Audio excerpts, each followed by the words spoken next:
My student submitted the most disturbing living history project I've ever seen. One of my least favorite parts about being a middle school history teacher is the bullshit living history assignments we give at the end of every school year. Kids are supposed to sit with their grandparents and videotape, voice record, or transcribe their oldest memories for posterity, and for an easy way to bring up their GPA. I have been doing this for 17 years, and when I collected the projects this time around, I assumed they would be as dull, if not duller than usual. This had not been a particularly bright class.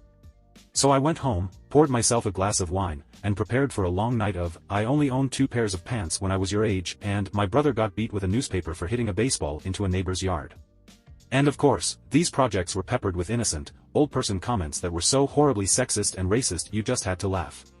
Now, I had a girl in my class whom I will call Olivia. She was pudgy, quiet, and proved herself a consistent B student.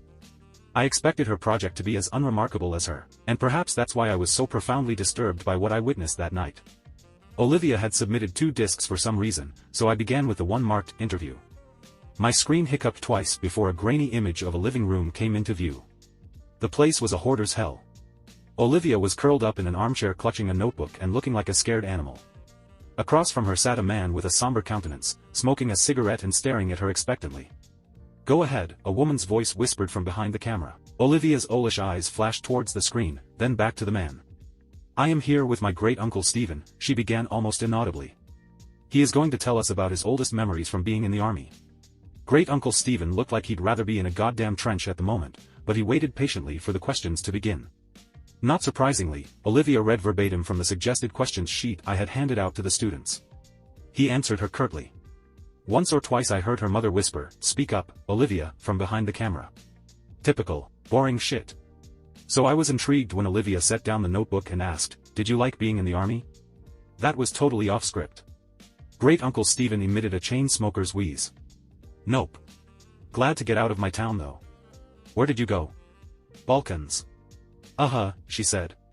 I doubted she knew what the Balkans were, and my suspicion was confirmed when she asked, "Was Baucus very different from here?" "Yes."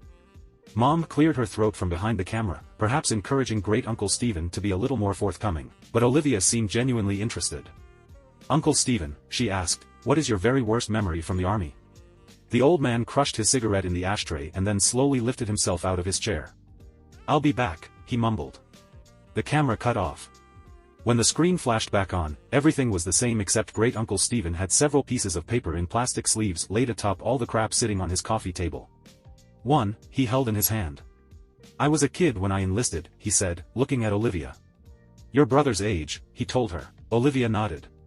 "I never saw combat. Both of my deployments were to cities in Eastern Europe that had been destroyed by civil wars. Everything was a mess. I felt like a janitor for fuck's SA-. Ahem." Mom coughed. Great-uncle Stephen sighed and looked at his paper. "My unit was assigned to a school that had been obliterated by all the violence. Broken windows, caved-in rooms, and for some reason, the part that got to me the most was that the school had been like this for years before we got there. No one had lifted a finger to fix it. I saw kids walk by it on their way to go beg for money or whatever shit they did. The camera dipped towards the floor as I heard Mom whisper harshly at Great-uncle Stephen. I couldn't make out what she was saying, but it wasn't hard to imagine. "Do you want to hear this goddamn story or not?" I heard him bark in response. "Then you better let me tell it how I want." "Mom," Olivia chimed. "Please stop interrupting. Are you presenting this in front of the class?" "No, Mom, we're just handing it in to the teacher." "I'm sure he's heard the word shit before," Great-uncle Stephen contributed helpfully. I wasn't he, as a matter of fact, but other than that the statement was accurate. The camera was lifted and after a couple of blurry focus adjustments, the shot was the same as before. I'm talking too much anyway," he grumbled. He lifted the piece of paper in his hand close to his face. "In the basement, I found this letter. I didn't know what it said but I had a buddy of mine translate it. So I'm gonna read it now. And then I'll tell you what I saw in that basement." A chill ran down my spine. Mom zoomed into Great-uncle Stephen and his letter. His palsied hands trembled as he held up the paper. This is what he read. "Dear Sir, I never loved my country. So many of these skirmishes are born from patriotism, a power struggle for the shards of a once great empire, but I do not care what name my home has on a map. This fighting is senseless and I stay as far away from it as I can. It was not these attacks and disorganized violence that took the lives of my wife and child. It was illness. Mercifully, it happened quickly for the baby. Nadia suffered for longer. I watched in horror knowing I could do nothing for them. My only solace is that I was there for them every step of the way. I stopped going to work one day, and no one came after me. I doubt they noticed I was gone. Since the school was simply across a field, visible from my window, it would have been easy to go for a few hours each day and come home quickly to care for them. But what was the point? All I did was clean floors. I was as useless to the world as I was to my family. I tried to take Nadia to the hospital, but the journey was too long and taxing. I brought her home and she died that night. After Nadia and the baby were gone, well, I don't remember much.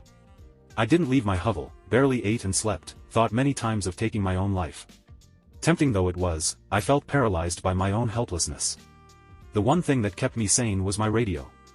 I never turned it off once.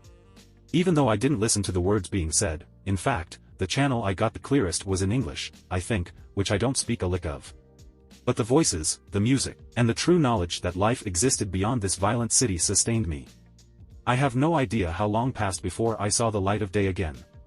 I was dizzy from hunger, so finding food was my priority. My radio came with me, of course.